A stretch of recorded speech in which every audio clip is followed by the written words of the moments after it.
Talk about a combination of virginities, card tricks, and Rubik's Cubes.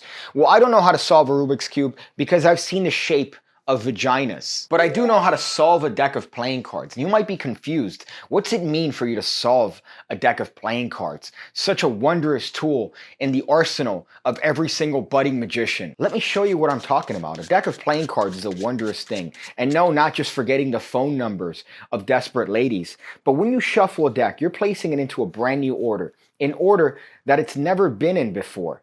In recorded human history. The odds of taking a deck of cards and shuffling it into an order that it's been in previously in recorded history is pretty much none. It's the same as the amount of atoms in the universe. So imagine if we take a deck of cards and we mix it face up into face down, well, those odds increase exponentially. The virginity gets deeper, my friends. And this is actually how we could solve a deck of cards. This is the combination of virginities that I was referring to earlier.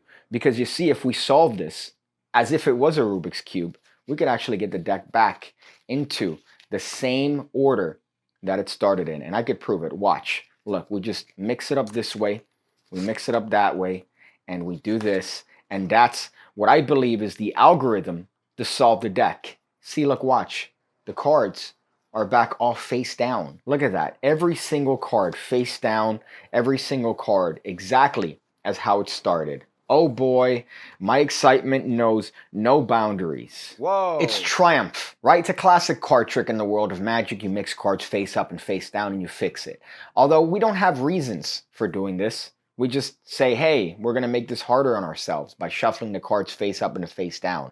And here, unfortunately, what you're doing is that you're mixing methods. You're combining the world of cardistry, which I still believe is glorified fidget spinning, and the world of magic. And you're introducing a nice topical reference and a mention of Rubik's Cube solving. So you're really digging deep into virginity here, my friends. But it's a very easy trick, and it's a good way of incorporating your little cardistry moves that you've learned in back alleys by dudes with pipe arms that have never done a push-up in their entire life. It's a good way of incorporating those moves into the context of a routine and have it make sense. What also makes sense is for you to check out the PigCake Magic Academy, where $5 a month gets you 2 videos every single week going over card and coin stuff and access to over 1,000 videos. And you get 2 additional tutorials that I don't post anywhere else, bringing a grand total of videos to 4 a week. What?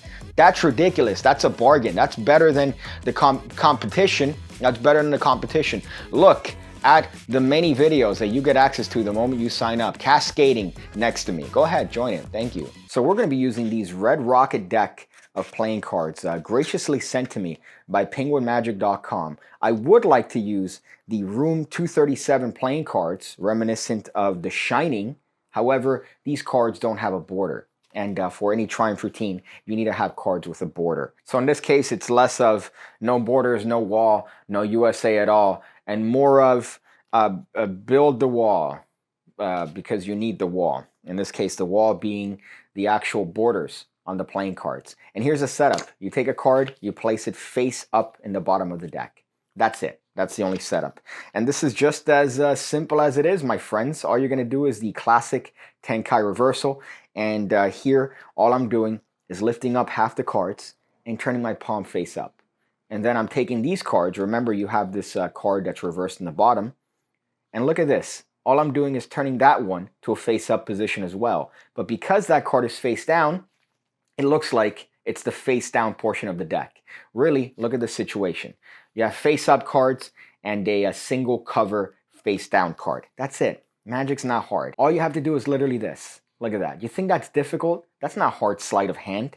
And all that's going to happen here is you're just going to smush these 2 piles of cards together, trying your best to keep this face down card on the top.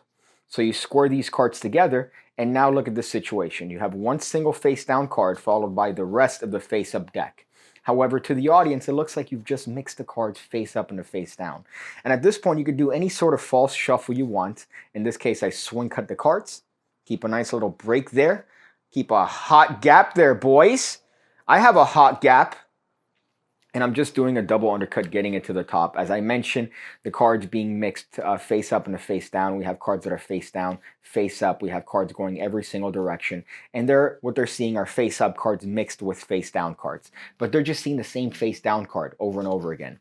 Another fun technique is the false Hindu shuffle. This is a great one because they're seeing, again, face-up cards, they're seeing face-down cards, they're seeing a mix of cards. And that's a wonderfully difficult technique that's beyond the scope of a beginner, but it's still possible for you to learn, and I believe I do teach it, maybe on the Academy. Another reason to check out the Academy. But this, you could just simply do any sort of false cut that you want, and you're going to show face-up cards and face-down cards. Another beautiful display, if you're familiar with the depth illusion, which is just opening a bigger gap and shoving a card into the gap so that it looks like it's going into the middle of the deck. If you're familiar with that, you could just make use of that particular technique to show cards face up and face down, and you're showing multiple cards that are face up and you're showing multiple cards that are face down, but really all you're doing is showing the same card over and over again. That's another little technique that you could incorporate into this. But the point and the reasoning behind this is that you're going to solve the deck like a Rubik's Cube. And if you've ever noticed, any sort of cardistry looks like somewhat reminiscent of solving a Rubik's Cube. Packets are being moved around, things are being shifted, very much like solving a Rubik's Cube. So why not take advantage of the fact that you could do that to solve a deck?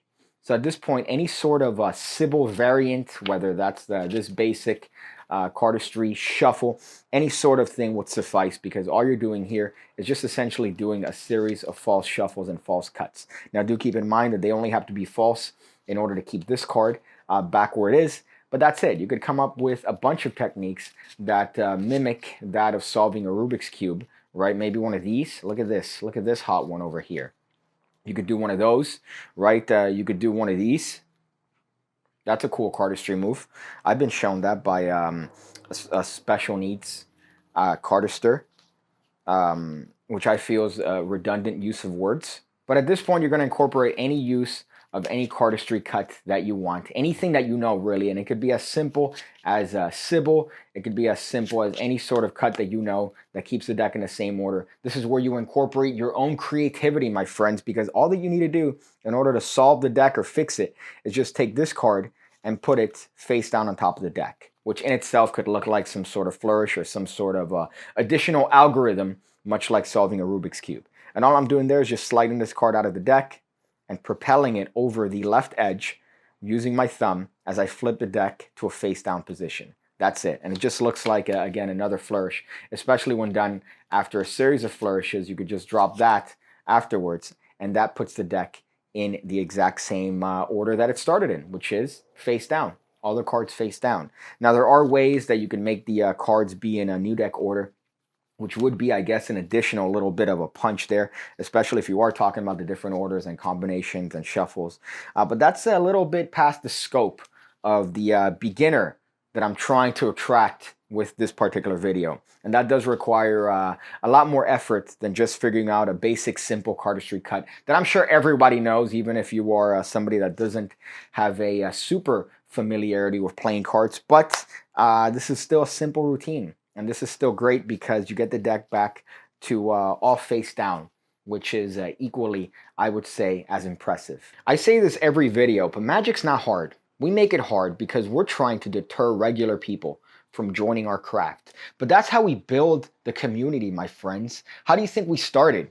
We didn't start as magicians. We started as normal, ordinary people, and we brought them into our world. So this trick is just a simple variant on Triumph, nothing really new. You're just adding a little bit of cardistry, saying, hey, I'm going to solve the deck, and that's it. And now you're making your Triumph at least a little bit more meaningful, and you have a chance of incorporating your cardistry into an actual trick and not just a show-off, not just being a show-off. Oh, hey, look at this. Look at this thing. Okay, all right, I get it. Once you probably go after 30 seconds, I've probably seen it all. So why do I have to pay attention to this? It's different. Here you're giving it a reason. You're solving the deck. Whereas the other way, you're trying to maybe dry them faster, dry their vaginas. So it's a fun trick, right? Combination of a lot of different ideas. Simple, easy. Man, that's what I'm talking about, boys. That's the content that you get on this channel. You get that bombastic, dynamic content. So make sure to do all the things that people do when it comes to videos, right? I'm streaming every Sunday. I'm streaming every Sunday officially. Pigcast, little podcast, right? Talk about things going on in the community, things in the world. It's fun. Join. We could have backs and forths. It's definitely great. I played Minecraft yesterday. Wasn't a Sunday, but I decided to do it randomly, and that was a fun stream. But I'll be jumping in, right? Jumping in, doing the streams. But officially, every Sunday is a Pigcast Live. So join that. I guess that's my shilling for that. Don't really know what else to say at the end of the video. Oh, drink water. I've been having grapes a lot recently. A nice way of preparing them so that you don't want to kill yourself is that you get the grapes and you put lemon juice on them and then you freeze them. So then when you get it, you get a nice little bit of a sour frozen pop snack. So nice little way of enjoying some fruits. You can't have too much because it is sugar, right? Even natural sugar is still not good, but good way of still having some fruits and tricking yourself into thinking that it's sour candy. So